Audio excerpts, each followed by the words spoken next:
지난 시간까지 우리가 사도 바울의 회심에 대한 사도행전의 말씀을 읽었습니다. 오늘부터는 또다시 베드로에 의한 말씀이 12장 35절까지 이어지는 그러한 말씀이지요. 오늘 31절 말씀은 특별히 우리 사도행전 가운데서도 기독교회사 가운데서도 매우 중요한 말씀입니다. 우리 31절 말씀 함께 읽습니다. 그리하여 온 유대와 갈릴리와 사마리아 교회가 평안하여 든든히 서가고 주를 경외함과 성령의 위로로 진행하여 수가 더 많아지니라. 부흥에 대한 해석입니다. 교회의 부흥과 또한 이 나라의 부흥이 어떻게 일어나는지에 대한 원리를 설명하는 말씀이지요. 오늘날 우리는 교회의 부흥을 참 인간적인 것에서 찾을 때가 많이 있습니다.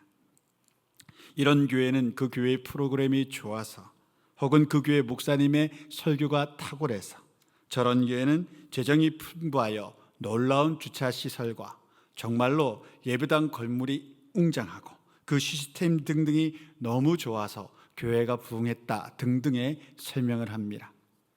그리고 여러분에게 좀 개인적으로 묻자면, 교회 예배당에 사람 수가 많아지는 것이 정말 부흥입니까?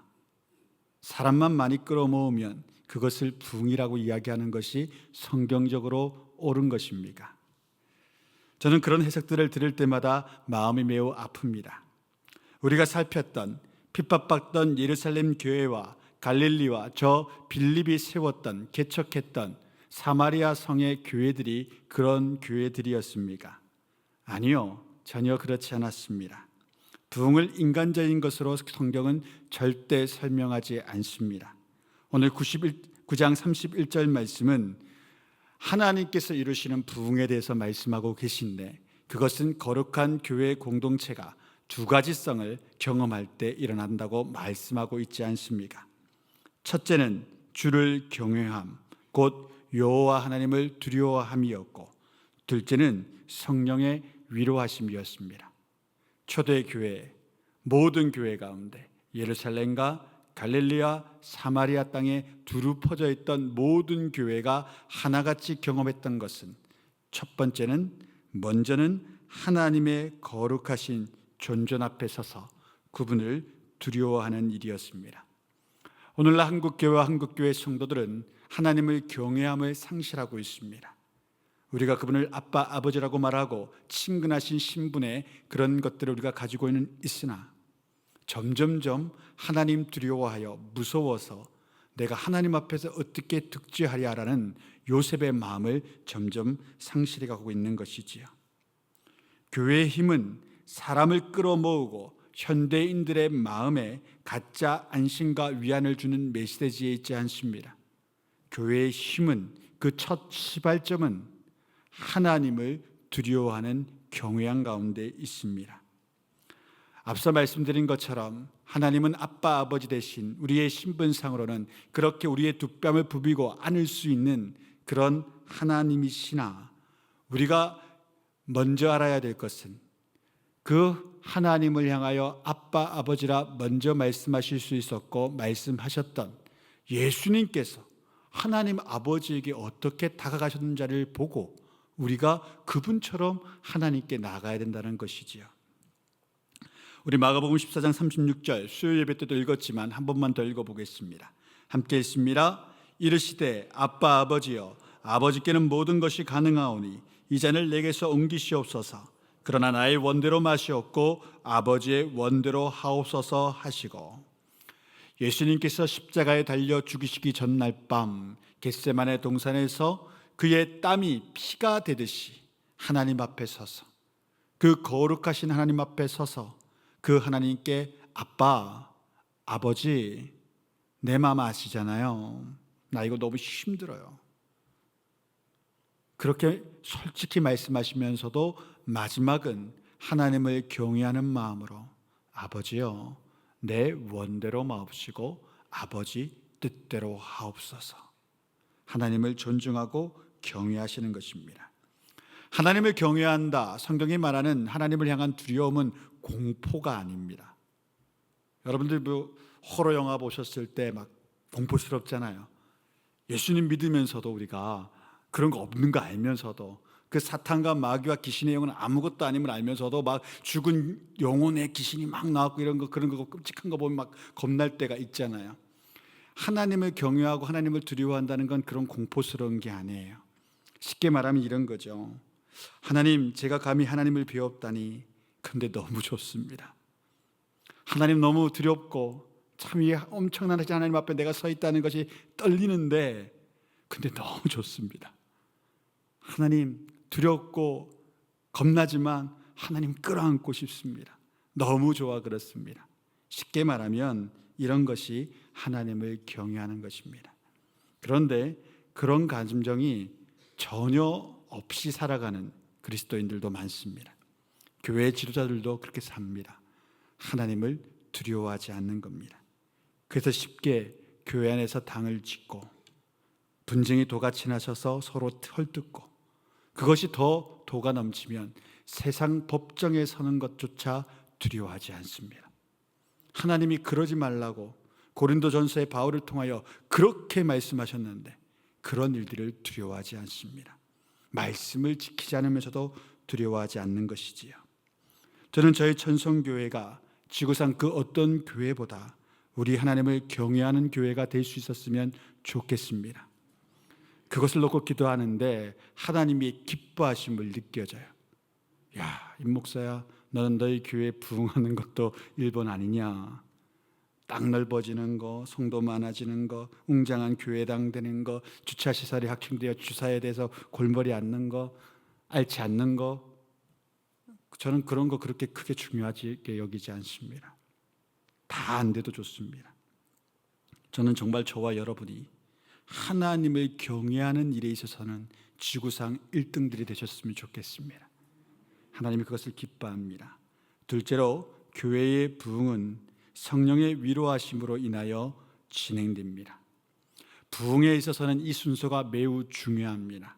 하나님을 경외하는 자들 가운데 하나님의 성령의 위로하심이 일어난다는 것입니다. 그래서 교회가 부흥합니다. 오늘 아침에 한 성도님이 월요일부터 연락을 하셨어요. 목사님과 상담하고 싶습니다. 그래서 금요일 날 제가 시간이 좀 있습니다. 금요일 한 아침에 일찍 만나면 될까요? 그분이 오셨어요.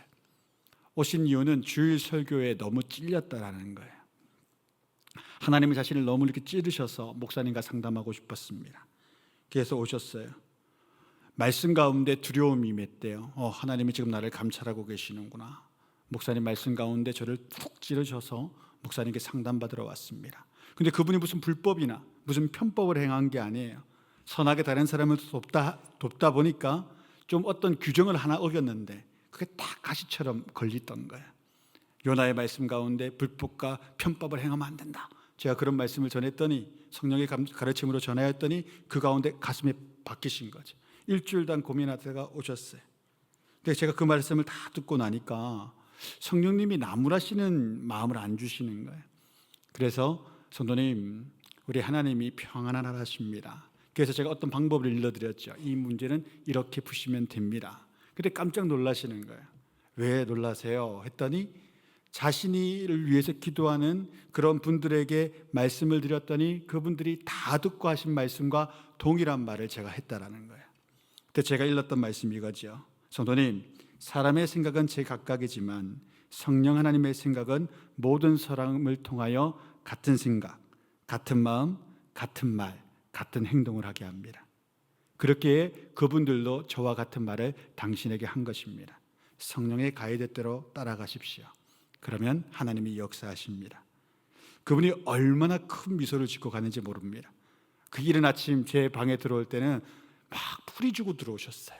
목사님, 제가 정말 이 고민이 있습니다. 그런데 딱 끝나고 나자 환하게 웃고 가시는 거예요. 저는 이런 것들도 성령의 위로하심이라고 확신합니다. 오늘 본문 가운데는 경외함에 대한 예하는 하나도 없고 하나님의 성령의 위로하심을 받은, 베드로를 통하여 위로하심을 받은 세 인물에 대한 이야기가 연속적으로 진행되게 됩니다. 첫 번째는 룻다의 에니야였고, 그림 한번 띄워주시겠습니까? 그 다음은 욥바의 답이다. 무두장이 시몬의 이야기입니다. 여름 성경학교 시즌이라 아이들에게 맞는, 오늘도 우리 청소년부 지금도 열심히 기도하고 있고요. 또 우리 모든 유치부에서부터 영아부에서부터 모든 아동들에 이르기는 선생님들이 땀 뻘뻘 흘리면서, 진짜 땀 뻘뻘 흘리면서 그 모든 교구를 만들고 막 그렇게 며칠 전부터 하고 계셔요. 여러분 기도 많이 해주셔야 되고 격려해 주셔야 되고, 좀 그런 거 할 때는 성도님들이 와서 제가 다음 해는 좀 그런 걸 좀 이렇게 푸시를 해야 될 것 같아요. 장로님들도 안수집사님들도 권사회도 이제 교회학교 할 때 이렇게 와서 이렇게 격려하고 함께하는 것들, 사이다 하나라도 사주고 커피 한 잔이라도 사주고 하는 것들 얼마나 귀해요. 그래서 오늘 청소년부 아이들 수련회를 해서 제가 그냥 피자 치킨을 사겠다, 저녁이 그거니까 제가 내겠다 그랬더니 전도사님이 막 막는 거예요. 목사님 그럼 너무 돈이 셉니다. 피자만 해주세요. 그래서 피자만 했는데 생각보다 돈이 너무 작게 들어가지고 아이고 안 그래도 됐는데라는 생각이 들긴 했는데 너무 사족이 길었고요. 오늘 32절 33절 말씀, 32절 33절 말씀 함께 읽어보겠습니다. 함께 읽습니다. 그때 베드로가 사방으로 들어다니다가 룻다에 사는 성도들에게 내려갔더니 거기서 애니야라는 사람을 만나매 그는 중풍병으로 침상에 위에 누운 지 8해라.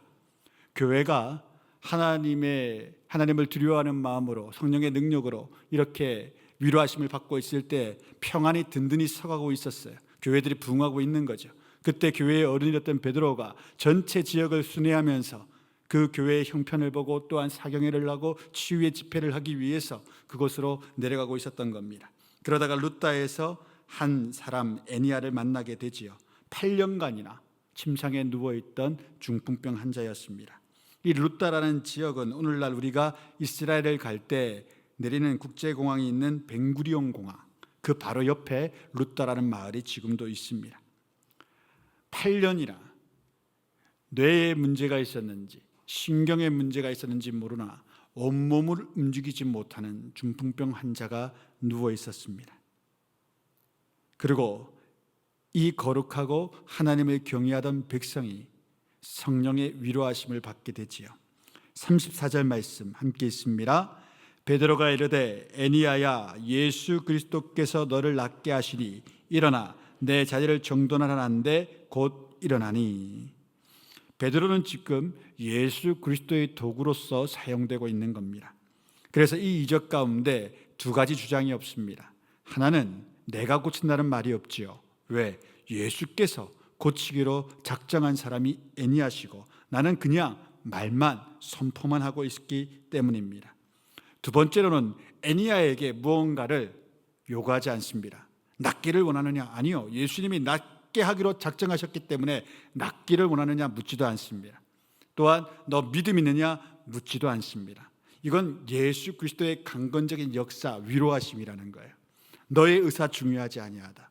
예수님께서 지금 너에게 명하신다. 너 자리를 정돈하여 일어나라. 그 말을 듣고 애니야가 일어날 의지를 가지고 주께서 허락하신 것이라면 그런 일이 일어날 줄 믿나이다 라는 그 마음으로 정리하려고 움직이는데 몸이 8년 만에 움직입니다. 그리고 8년 만에 일어서 서게 되는 것입니다. 여러분, 성령의 위로하심은 선물입니다. 내가 원해서 주어지는 것도 아니요, 우리의 형편을 보고 하나님의 역사하심으로 내려오는 것입니다. 예수께서 그를 낫게 하기로 작정하셨을 때 그러한 위로하심이 애니야 가운데 있게 되었던 것입니다. 그래요, 그 상황을 봤던 그 지역의 교회에 어떤 일이 일어납니까? 35절 말씀 함께 있습니다. 룻다와 사론에 사는 사람들이 다 그를 보고 주께로 돌아오니라. 성령의 위로하심은 자연스레 교회의 성장을 부를 수밖에 없고 그 지역사회에 놀라운 역사를 이룰 수밖에 없습니다. 2016년 여름이었는데요, 우리 한 권사님이, 그 교회 권사님이 저번에 한번 말씀드린 적이 있어서 반은 아시고 반은 모르실 것 같아요. 한 권사님이 저를 찾아오셨어요. 박은호 권사님이라는 분인데 저한테 와서 하신 말씀이, 목사님 베트남 사람들 못 써요 그러는 거예요.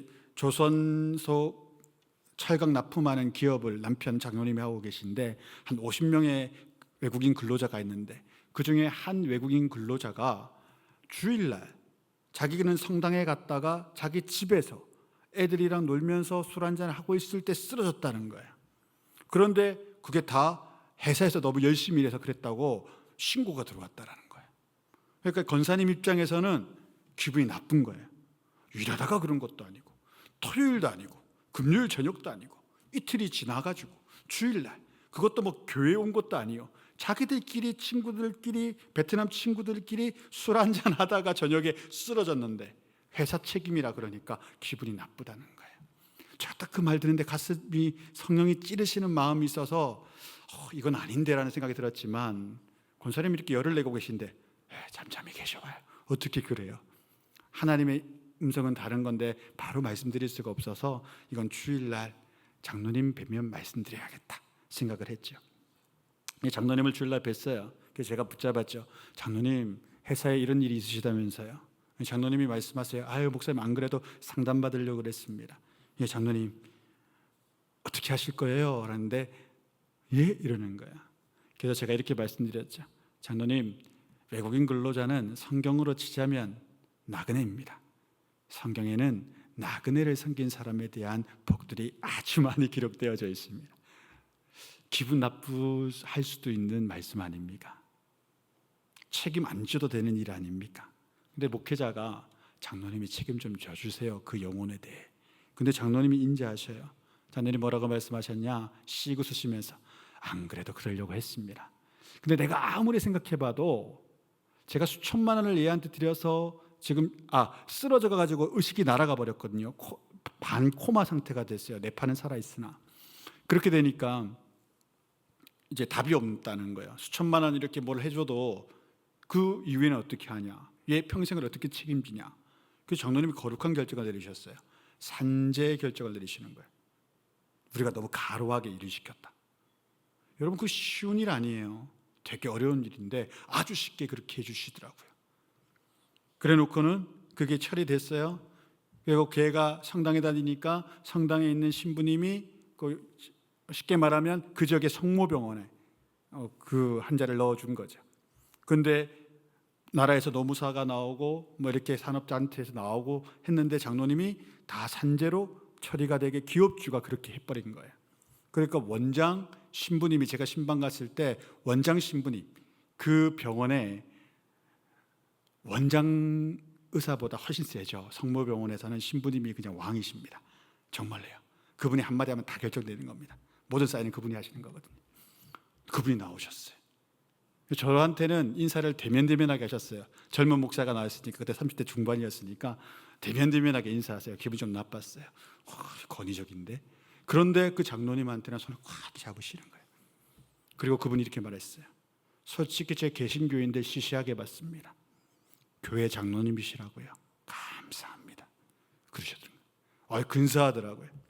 딱 그렇게 인사받고 저는 이제 내 할 일 다 했다 이렇게 생각했는데, 장로님이 저한테 뭐라 하시는지 알아요? 그렇게 인사받고 나갈 때, 목사님, 이제 저는 할 일 다 했습니다.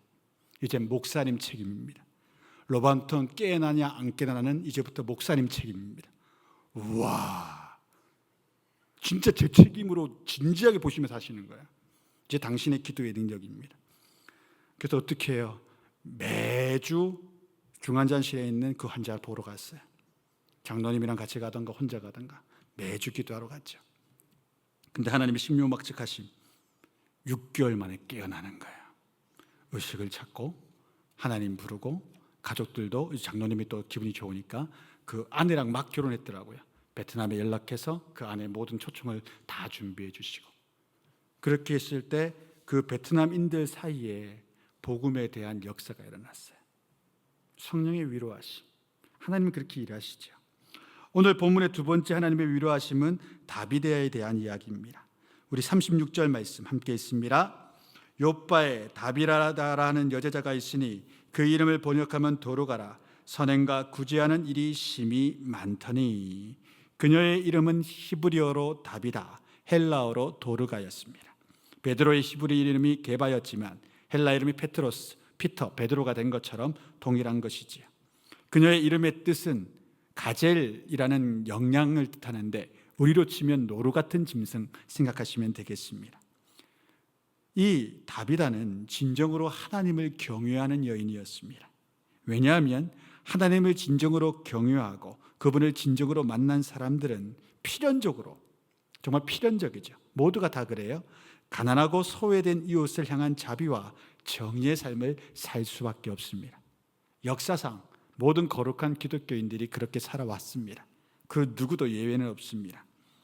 독립운동에 앞장섰던 기독 청소년 유관순 열사, 장애인들과 여성의 인권을 위해 평생을 헌신했던 헬렌 켈러, 흑인 인권운동을 위해서 목숨을 걸었고 목숨을 정말로 희생했던 마틴 루터 킹 주니어 목사님, 독일의 히틀러에 반하여 저항하여 살았던, 그래야 순교했던 독일 독립교회의 본헤퍼 목사님, 또한 영국의 고아들을 위해서 복지 혜택이 전혀 없는 그들을 위해 5만 번 기도하여 수십만 명의 고아들을 살렸던 조지 밀러 목사님, 큰 분들만 제가 말씀드렸지만 작게 그래도 하나님 앞에 신실하게 그렇게 섬겨왔던 수천만 명의 기독교인들이 기독 역사에 있습니다. 하나님 만나면 그렇게 선해질 수밖에 없지요. 다비다라는 여성 성도도 우리로 치면 권사님이겠죠. 이 권사님도 그런 분이셨습니다. 그런데 하나님께서는 이런 거룩한 권사님을 병들어 죽게 하셨습니다. 저는 나약한 목회자인지라 거룩한 성도들이 병들어 죽음에 들어가는 것을 보고자 하는 마음이 전혀 없습니다. 그렇게 몇몇 분이 가셨는데 너무 가슴이 아파서 정말로 많이 울었던 기억이 납니다. 한 권사님은 무릎 수술을 하셨었거든요. 한 10년 전 이야기 같은데, 10년도 더 된 이야기 같아요. 무릎 수술을 하셨어요. 최옥자 권사님이라는 분이셨는데, 목사님 저 무릎 수술하러 가요. 권사님 이렇게 빼빼 바르셔가지고 굳이 무릎 수술을 하셔야겠어요? 그냥 아픈 무릎 갖고 가는 것이 나을 것 같은데, 아니에요, 난 무릎 너 싫은 거 너무 싫어. 난 여행 다니고 싶어요. 이제 먹고 살만한데 여행도 우리 남편이랑 다니고 싶어요. 그랬어요? 알았어요. 그러면 기도하자. 그랬는데 무릎 수술을 했는데 기력이 쇠해지고 무릎 수술한 그때부터 일어나지를 못하세요. 항상 누워 계시는 거예요. 수술하기 전에 훨씬 나았는데. 그런데 그렇게 몸이 스트레스를 받다 보니까 암까지 오신 거예요. 거기도 가정도 제가 매주 갔어요. 권사님 부르시고, 하도 또 부르시는 분이시니까 가서 매주 기도하고. 근데 권사님이 마지막에는 안 믿으시는 거예요. 그냥 천국 갈래요. 너무 괴로워요. 너무 힘들어요. 그래도 목사가 그렇게 기도를 못 하겠더라고요. 권사님 아직 젊어요. 이제 일은 아직 그때 은퇴하기 전이시니까 은퇴도 안 하셨잖아. 하나 기도할 거야. 아니야, 나는 못해. 난 너무 힘들어. 하늘나라 갔으면 좋겠어. 그래서 그분이 몇 개월 있다가 하늘나라 가셨거든요. 정말 장례식 때 펑펑 울게 되더라고요. 너무 괴로워가지고. 한 번은 전에도 이거 설명드렸는데, 한 청년이 제 앞에서 이제 갑작스럽게 죽을 때, 의사가 아무리 해도 안 된다 그럴 때 제가 했던 말은 그거예요. 주님, 모자라고 부족한 종이 이곳에 있지 않고 사도 바울과 사도 베드로가 이 자리에 있었다면 얼마나 좋겠습니까? 의사가 가망 없다고 할 때 제가 감히 그럼 선생님 좀 비켜보세요, 제가 기도하겠습니다. 그렇게 못하겠더라고요. 그 부모님들이 뒤에서 막 우시는데 목사가 3명 같이 있었지만 아무도 그렇게 못하겠더라고요. 사도 바울이었다면, 베드로였다면 어땠을까? 하나님, 저 그거 못하겠어요. 죽어가는 항자를 놓고는 하겠는데 이미 죽어버린 이를 놓고는 제가 못하겠어요. 그런 마음이 들더라고요. 자, 오늘 37절 38절 말씀, 정말 능력 있는 사람에게 나타난 일이지요. 함께 있습니다. 그때 병들어 죽음에 시체를 씻어 다락에 누이니라. 롯다가 욥바에서 가까운지라. 제자들이 베드로가 거기 있음을 듣고 두 사람을 보내어 지체 말고 와달라 간청하며. 룻다에서 애니야, 중풍병자 8년 된 그 거룩한 성도가 일어남에 대한 기적의 이야기를 욥바에 있는 성도들이 들었지요. 다비다가 아플 때 부른 겁니다. 베드로는 지금 죽게 되었으니 빨리 오시오. 마치 해당장 야이로의 딸을 불렀던 그 장면과 완전히 오버랩되는 그러한 이야기지요.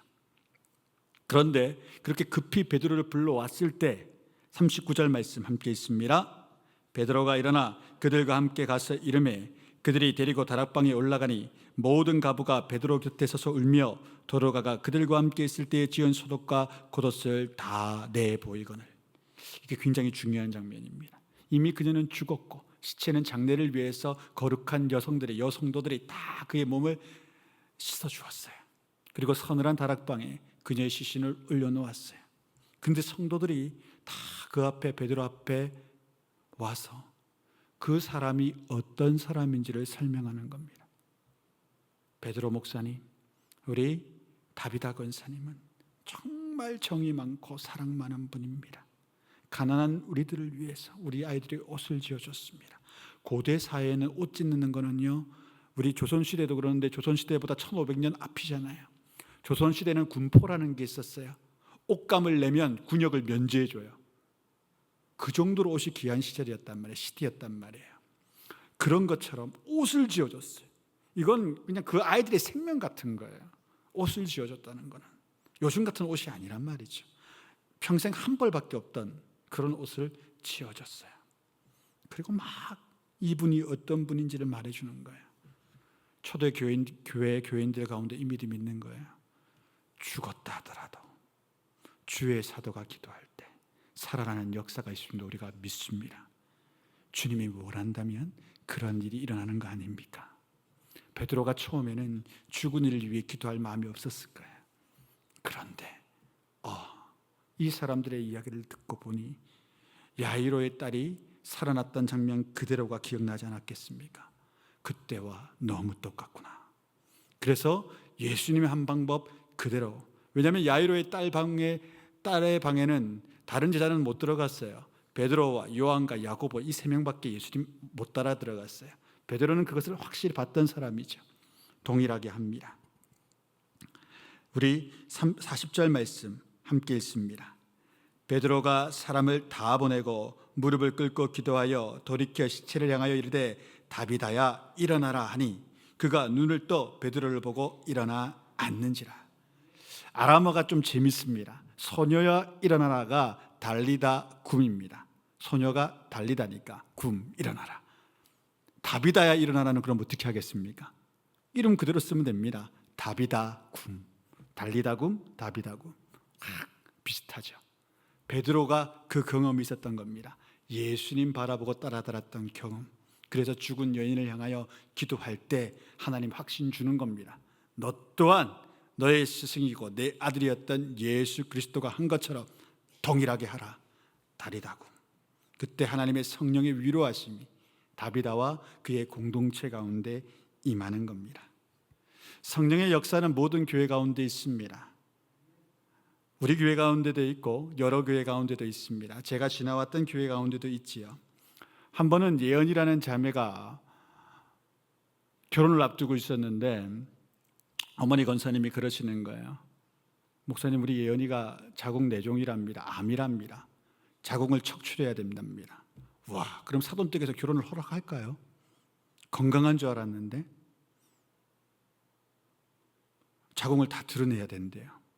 서울의 삼성병원에 왔길래 지방에 사시는데 목사님 그래도 기도해 주세요. 서울에 목사님 있다는 게 너무 좋아요. 그래서 제가 삼성병원까지 한 40-50분 차를 타고 갔죠. 그래서 기도를 할 때 저도 모르게 이렇게 기도했어요. 하나님, 암이 아니게 해주소서. 의사는, 이 유명한 병원 의사는 암이라고 말하고 수술해야 된다는데 하나님, 이 자매 암이 아니게 해주소서. 왜냐하면 이 다비다와 같은 청년이었어요. 저에게 있어서는. 이 예언이라는 자매가 청년부 새가족부 담당인데 그 교회가 크다 보니까 청년부 오후에 있는 청년부 예배에 가기보다는 첫 예배를 전도받아서 오전 예배에 올 때가 많았어요. 그럼 그런 청년들을 위해서 얘는 오전 예배를 다 드리는 거예요. 2부 때, 3부 때 예배를 다 드리는 거예요. 그래서 그때 오는 청년들이 있으면 딱 바나바 작업하러 딱 와 있는 거예요. 그리고 바나바 작업을 하다 보면 새가족실에 있으면 어른들 중에서 엑셀이라든가 새가족 이렇게 포토샵 해가지고 사진 넣는다거나 그런 걸 못 하실 때가는 임원들이 있거든요. 그럼 걔가 딱 옆에 앉아가지고 굉장히 잘 그걸 딱 처리해 주는 거예요. 귀한 자매인 거예요. 근데 그런 애가 그렇게 몹쓸 병에 걸린 거예요. 목사의 마음은 무조건 나아야 된다 했어요. 하나님 무조건 나야 됩니다. 이런 애 안 고쳐주시면 누구 고쳐줍니까? 베드로도 그런 마음 아니었겠습니까? 다윗 안 살리시면 누구 살리실 겁니까? 그러고 일주일 지났는데 의사의 결과가 바뀌었죠. 암 아닙니다. 자궁 안 드러내도 됩니다. 그냥 복강경으로 해서 그 안에 있는 내종 하나만 빼내면 됩니다. 지금 임신하여 영등포에서 잘 살고 있습니다. 하나님은 그런 하나님이십니다. 믿고 의지하는 자들에게 거룩하시고 능력 있으신 성령의 위로하심을 주십니다. 그것이 교회에 임하려면 그 공동체가 먼저는 하나님을 경외해야 합니다. 그럴 때 그런 일이 일어나죠. 끝으로 오늘 세 번째 사람을 보겠습니다. 43절 말씀 함께 있습니다. 베드로가 욥바에 여러 날이 있어 시몬이라 하는 무두장이의 집에서 머무니라. 이게 엄청난 그 시대 사람들에게는 뭐라고 할까요? 지각이 깨어나고 이때까지 살아왔던 모든 고정관념이 바뀌는 말씀이에요. 베드로는 초대교회의 가장 어른이었습니다. 가장 큰 자였습니다. 그런데 그 교회 가운데 욥바에도 능력 있는 사람 왜 없었겠습니까? 돈 많은 사람들 왜 없었겠습니까? 신분 좋은 사람들 왜 없었겠습니까? 그런데 베드로가 콕 집어 누구 집에 있습니까? 무두장이입니다. 무두장이는 짐승을 죽여서 작은 짐승들을 죽여서 그 가죽을 벗겨내는 사람이었습니다. 율법에 있어서는 상종 못할 사람이었습니다. 천하디 천한 사람. 우리 조선시대로 치면 백정집인 겁니다. 하나님은 죽은 시체 만지지 말라 그랬잖아요. 그런데 얘는 항상 동물을 죽여야 되는 사람이 무두장이 시몬입니다. 그런데 베드로가 콕 집는 겁니다. 나 저희의 집에서 살겠습니다. 저희의 집에서 육아하겠습니다. 굉장히 상징적인 장면이죠. 복음은요, 모든 계층의 벽도, 문화적인 벽도, 사회적인 벽도, 인정적인 벽도 허무는 사랑의 전능함의 능력입니다. 그것이 복음입니다. 교회 공동체 안에 들어왔는데 어떤 교회는 계단이 높대요. 층이 있대요. 그건 여호와 하나님의 교회가 될 수도 없고 예수 그리스도의 교회가 될 수도 없습니다. 교회에 왔는데 너무 진입장벽이 높대요. 그러면 그 교인들은 정말로 회개해야 됩니다.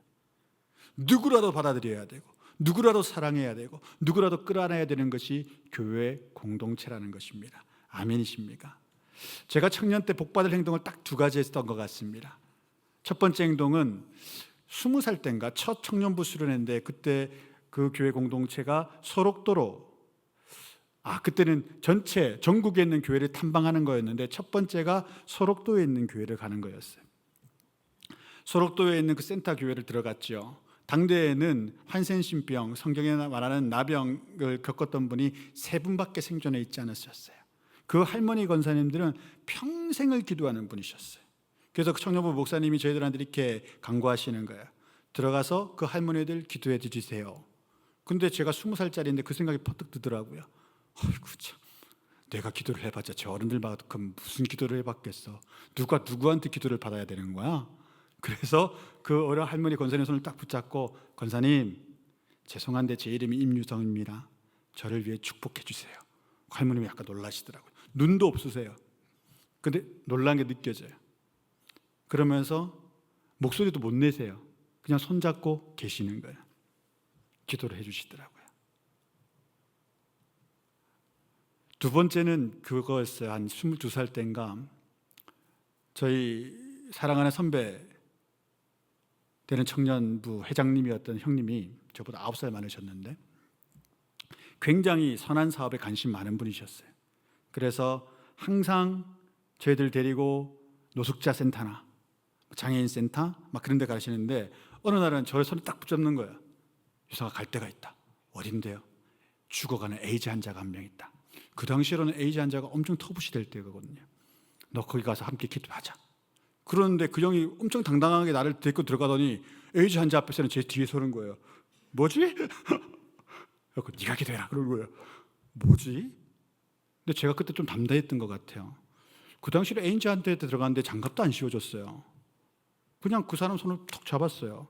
이게 다 갈라져 가지고 약간 액이 흐르는 그런 손이었는데 그냥 잡았어요. 하나님이 뭐 지켜주시겠지 뭐. 선하게 기도하러 왔는데 별로 두렵지 않더라고요. 근데 그분이 너무 놀랐어요. 손을 막 떠셔요. 그리고 같이 기도했어요.